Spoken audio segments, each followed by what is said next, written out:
G'day guys, welcome back to another video. So today I've got a bit of an interesting one. I was just surfing the Wayback Machine. If you don't know what that is, it's just basically an archive of the internet. You can pretty much find anything you want there. And I was interested to see what I could find under Rubik's Cubes. So I searched that, I searched a few websites, and I eventually came across this really early video from 2004. Now, if you didn't know, Rubik's Cube competition started in 2003.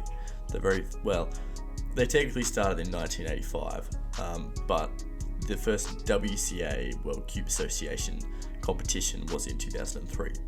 And this is a video from that. Now, I haven't really watched this yet, so I'm going to be going in blind. This is going to be just a quick review, I suppose. I'm just going to be watching the whole thing. But yeah, I downloaded it and I'm going to be putting my commentary on it. So I'm going to be showing you. Yeah, I think this is one of the earliest videos of a competition that's there. You can find videos from 2005 and 6 and 7 on YouTube. There's a competition from 2005 that was uploaded in 2007, I think I saw, but this is 2004, so very early Rubik's Cube competition, and it'd be interesting to see how things have changed, I suppose. So let's get started. Yeah, this video is like really kind of weird. I don't know what it is. I think it's some sort of like news article or something, but anyway, let's just play it. Yeah, so some sort of like college. I don't know, man. Skip this to Jeff Canyons. Is that a thing anymore? I don't know. This is in America anyway. Here we go. Old 4x4. They brought me out here because I can solve a Rubik's Cube, I guess, as well as 77 other people here today. 77 what is the people. basic goal? Is that a lot? I don't know. I don't know how often these competitions were, but I can have 77 people at just a local competition these days. And, you know, 100, 200 people easy. To have the same color on each side? Yeah, pretty much. Well, actually, each piece has the stickers. Tyson Mao, Rubik's Cube expert. Be interesting to see how fast he actually is. We'll look him up in a second. Actually, each piece has the stickers attached to it, so you're pretty much trying to put the pieces in the right place.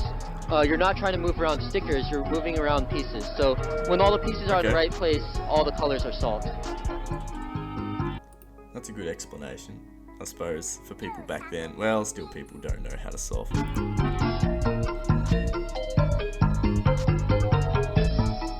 God, these are some old cubes. See, it's interesting to see that these kids that are like probably 13, 14, this was 15 years ago, they could be 30. There's like people here that could be 30. Felix Zemdegs was around 14 in 2009 when he started. And this was, what, 5 years before that, 6 years before that? Crazy.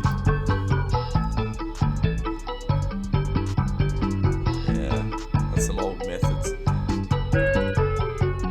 See, what's interesting is that they're all solving it like the bottom first. They're all solving like this on the top, and then doing turns like this, which is, back then might have been good, but these days that's not what you do. You put it at the bottom, and then you don't have to worry about it. Puzzle fanatics of all ages converge under the cube of the Discovery Science Center in Santa Ana to simultaneously solve the Rubik's Cube, one of the most fascinating and frustrating inventions of the 20th century. Whoa. This is our 10-year birthday party. We've been here in Santa Ana for 10 years now. It's a very exciting event for us because we are known for our giant cube, and so we have decided to partner with a number of Rubik's Cube speed solvers, and we have set up a competition all day, and then we have just broken a Guinness World Record for the most people solving Rubik's Cubes in one place at one time. The Guinness World Record for the most people solving a Rubik's Cube. Didn't he say 70 people? That's pretty crazy to think that the most people ever was, 70 people. So we are so excited about that, on our birthday no less. Wow, what is that record? The previous record was 75 people solving in 1 hour, Right. and we have broken 75. it today. We actually had, we're still in the hour, so I'm not going to give a final count yet, but we had 77 people solve in only the first 20 minutes. So that's an amazing feat, I think, for the Science Center. Do you think this has something to do with the fact that we're in California? It could be. You know, the Rubik's Cube is a pretty universal thing. It's very cool, you know, especially for those of us who like retro games and stuff like that. It's a great game for your brain. It helps you your brain to stay active through the years, and, you know, it's just nice to do. Just a quick media thing. This is like a news article or something. This isn't just some amateur person recording this, and the video still looks like that.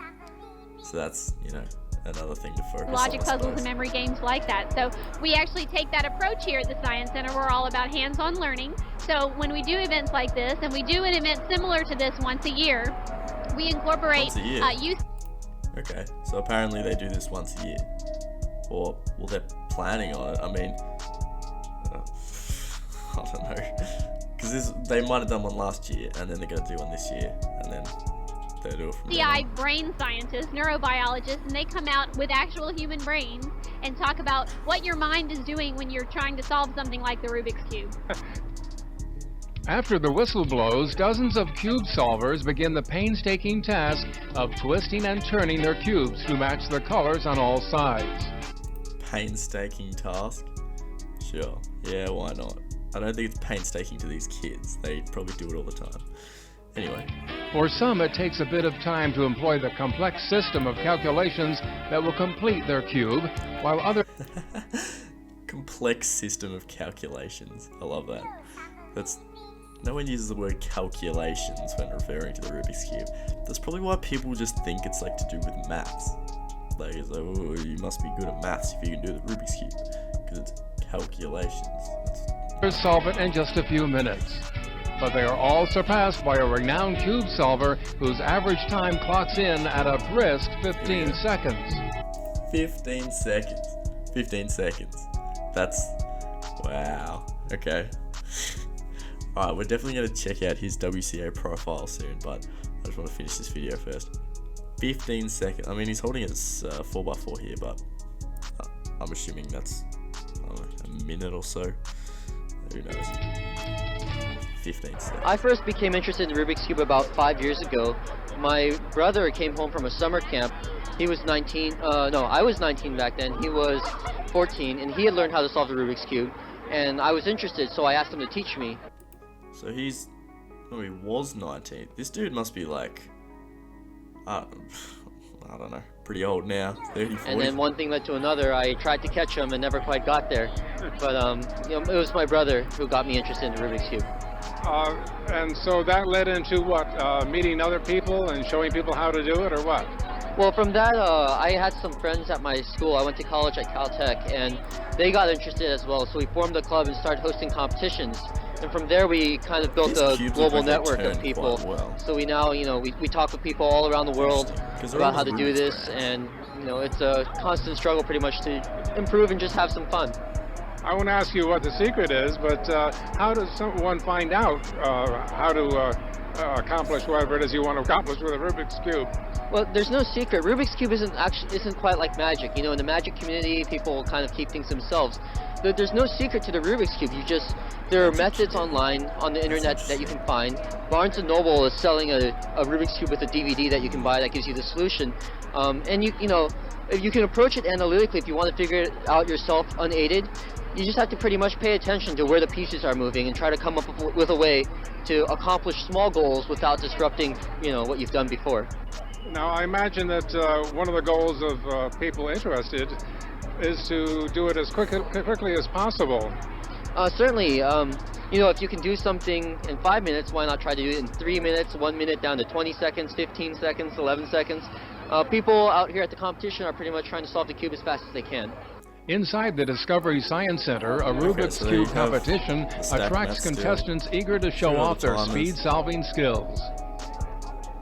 For this unique competition, participants are timed on their ability to solve randomly scrambled cubes in as short a time as possible.